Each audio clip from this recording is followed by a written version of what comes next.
Sir सुनो, geometry में जितने भी प्रूफ करा रहा हूँ मैं किसके थ्योरम्स के, वो एग्जैक्टली ऐसे ही आपको याद करके जाने हैं, क्योंकि एग्जाम में आएगा क्वेश्चन 3 नंबर का 5 नंबर का, तो आपको एग्जैक्टली ऐसे लिख के ही आना है। सर सुनो, इस क्वेश्चन में जिस तरीके से सॉल्व किया गया है उसी तरीके से आपको सॉल्व करना है, तभी आपका प्रूफ आएगा। सर, एरिया ऑफ ट्राइंगल का फॉर्मूला क्या होता है? Half into base into height, पता है।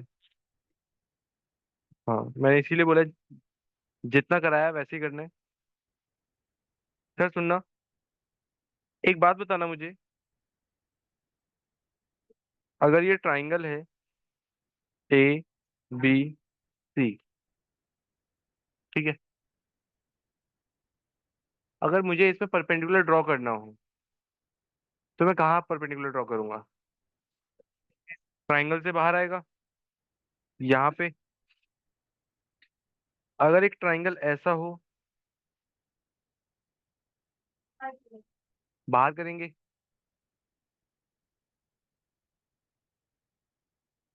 ऐसे ही होगा ना? पक्का? बनाया तो होगा।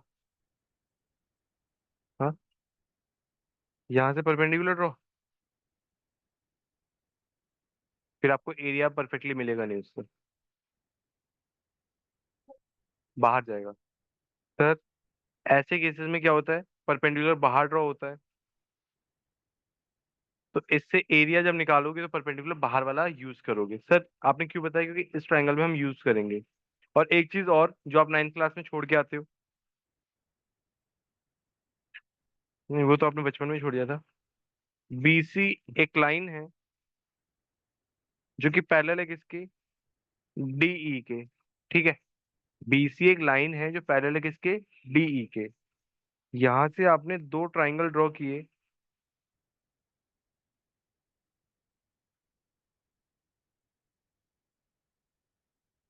Triangle B C E and triangle B D C, triangle B C E और बी सी डी। इसमें बेस क्या है? कॉमन है, दोनों का बेस क्या है? बीसी है। और दोनों triangle between two same parallel lines हैं। जब भी ऐसा केस हो कि दो ट्राइंगल सेम बेस पे ड्रॉ किए गए हों और सेम पैरेलल लाइंस के अंदर ड्रॉ किए गए हों, तो उन दोनों ट्राइंगल का जो एरिया होता है वो क्या होता है? इक्वल होता है। सर दोबारा बोलना, triangles drawn between the same parallel lines and on the same base have equal area। Sir ये थ्योरम आपकी हटा दी गई थी 9th क्लास से, इसलिए इसका इतना ज्यादा यूज नहीं है, बट ये प्रूव करते टाइम ये थ्योरम यूज होगी। तो सर क्या करना है, ज्यादा लोड लेने की जरूरत नहीं है, एक लाइन लिखनी है बस, वो तो आप याद कर ही लोगे। सर क्या करेंगे प्रूफ में, ये देखना एक बार, आपको समझा रहा हूँ। जितना समझ आए अच्छी बात है, ना समझ आए बिल्कुल याद कर लेना, इसमें कोई ज्यादा वो नहीं है। सर क्वेश्चन यही आएगा, या तो ये लिख के आ सकता है या फिर और क्या लिख के आ सकता है, prove basic proportionality theorem, BPT. तो कंफ्यूज मत हो जाना कि सर ने तो ये वाला प्रूफ कराया था, बीपीटी तो कराया ही नहीं। बेटा यही है बीपीटी का प्रूफ। देखो सर, ट्राइंगल एबीसी गिवन है, DE parallel to BC given है, आपको प्रूव करना है AD upon DB equals to AE upon EC. सबसे पहले आपने क्या किया, कंस्ट्रक्शन ज्वाइन कर दिया आपने, किसको? बीई को और डीसी को। फिर आपने परपेंडिकुलर ड्रॉ किए, DM perpendicular and EN perpendicular. Sir एक ट्राइंगल है डीई बी, उसके लिए आपने परपेंडिकुलर ड्रॉ किया क्या? डीएम। एक दूसरा ट्राइंगल है डीसीई, उसके लिए आपने परपेंडिकुलर ड्रॉ किया क्या? डी है ओ ईएन।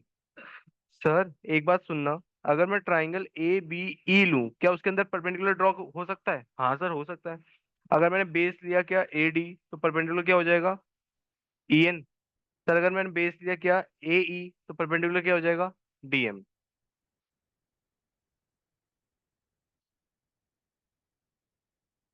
ऐश्वर्या, सर अगर मुझे एरिया निकालना हो ट्राइंगल ए डी ई का विद बेस ए ई, तो फॉर्मूला क्या हो जाएगा? मुझे एरिया निकालना है ट्राइंगल ए डी ई का, बेस का लेना है ए ई, तो फॉर्मूला क्या हो जाएगा? Formula half A D M, यही होगा, क्योंकि ए ई बेस के साथ परपेंडिकुलर क्या आएगा मेरा? डीएम। यहीं पे एरिया सेम ट्राइंगल का निकालना है, बस बेस मैंने चेंज कर दिया, बेस मैंने क्या कर दिया? ए डी, तो परपेंडिकुलर क्या हो जाएगा? E N. सर सुनो, सिर्फ इतना ही कंसेप्ट लगेगा यहाँ पे।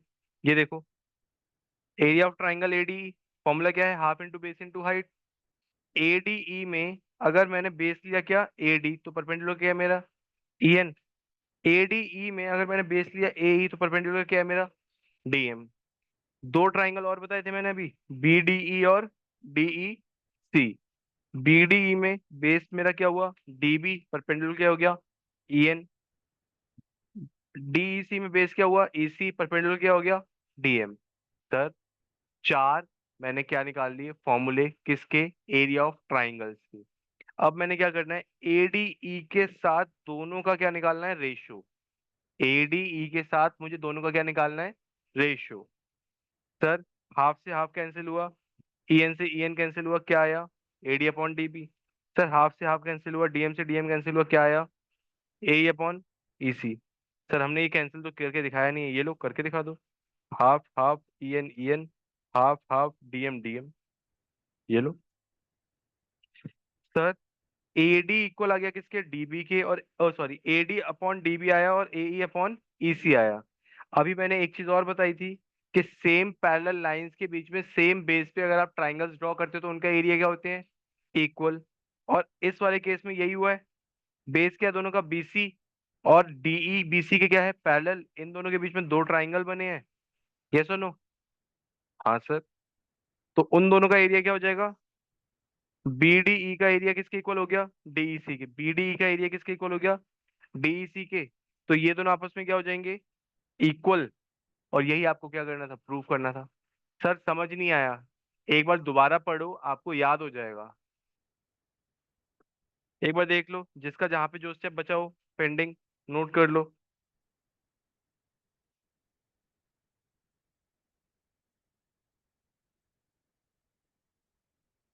जिनका ये हो गया है, नेक्स्ट क्वेश्चन ट्राई करना। हाँ जी।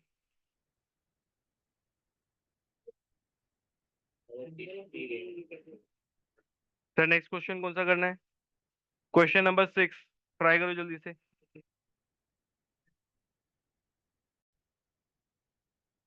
क्वेश्चन नंबर 6 ट्राई करने के लिए बोला था आपसे। सर, क्वेश्चन में दे क्या रखा है? ए बी, क्वेश्चन में दे क्या रखा है? ए बी ई कॉन्ग्रेंट है किसके? ए सी डी के। Sir, A B E congruent है किसके? ए डी सी के। इससे क्या पता चले? कॉन्ग्रेंसी से आपको क्या पता चला? कि ए बी जो है, ए डी जो है वो किसके इक्वल है? ए ई के। और ए बी जो है वो किसके इक्वल है? ए सी के। बी जो है वो किसके इक्वल है? सी डी के। कॉन्ग्रेंसी यही कहती है कि तीनों साइड्स क्या होंगे? इक्वल होंगे। और सुनो, हमें प्रूफ क्या करना है? A D E similar to A B E. Sir, इधर देखो, A D E, A B C. Sir, A D upon A B, A D upon A B equal आ जाएगा किसके? ए ई अपॉन ए सी के। Yes और no? Sir, कैसे आ जाएगा? एक सेकंड। सर, कैसे आ जाएगा इक्वल? ये देखो, ए डी ए के इक्वल था और ए बी ए सी के इक्वल था, इन दोनों को क्या कर दो?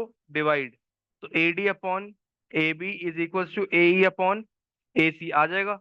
और इन दोनों में देखना, एंगल ए क्या है? कॉमन।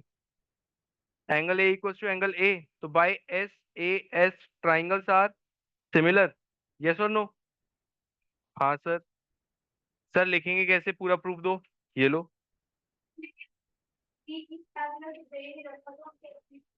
डी पैरेलल तो दे ही नहीं रखा, तो हम कैसे क्या लिख सकते हैं?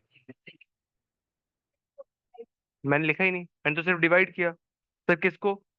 जो मुझे कॉन्ग्रुएंसी से इंफॉर्मेशन मिली, मैंने क्या कर दिया, फर्स्ट और सेकंड को डिवाइड कर दिया। क्यों डिवाइड किया? प्रूफ करने के लिए। आपको गिवन इंफॉर्मेशन से ही तो डिजायर्ड रिजल्ट मिलता है। हाँ, तो गिवन इंफॉर्मेशन से मैंने रिजल्ट निकाला अपना। मुझे ये दे रखा है जिससे ये मिल जाएगा। हाँ सर, बिल्कुल सही बात है। हाँ बिल्कुल सही। हाँ बिल्कुल सही बताया था आपने, क्वेश्चन लिखना है और आंसर लिखना है। सर जिसका ये हो गया है वो अगला क्वेश्चन ट्राई करेगा अपने आप। सर कौन सा? वो मैं बता रहा हूँ, पहले कॉपी करो ये। सर क्वेश्चन नंबर 7 देखना। आपको दे क्या रखा है, ऑल्टीट्यूड एडी और सीई किसमें, ट्राइंगल एबीसी में, intersect each other at point P. Sir AD जो है और सीई जो है वो क्या है, ऑल्टीट्यूड है। ऑल्टीट्यूड मतलब 90 का एंगल बना रहे हैं। कहाँ पे इंटरसेक्ट करते हैं? पॉइंट पी पे। आपको क्या करना है, ए ई पी सिमिलर प्रूव करना है सी डी पी के। सर ए ई पी मतलब ये वाला ट्राइंगल, सी डी पी मतलब ये वाला ट्राइंगल। इसमें एक एंगल 90, इसमें भी एक एंगल 90। इसमें ये वाला एंगल इस वाले एंगल के इक्वल, रीजन वर्टिकली ऑपोजिट एंगल्स। तो by a similarity criteria triangles are similar. Sir अगला देखना, A B D, A B D ये वाला। दूसरा कौन सा है, C B E, C B E ये वाला। इसमें देखो, ई और डी क्या हो जाएंगे, 90, और बी क्या हो जाएगा, कॉमन। सेम यहाँ पे, सेम यहाँ पे, चारों आपके किससे प्रूव हो जाएंगे, बाय ए सिमिलैरिटी क्राइटेरिया। ये देखो,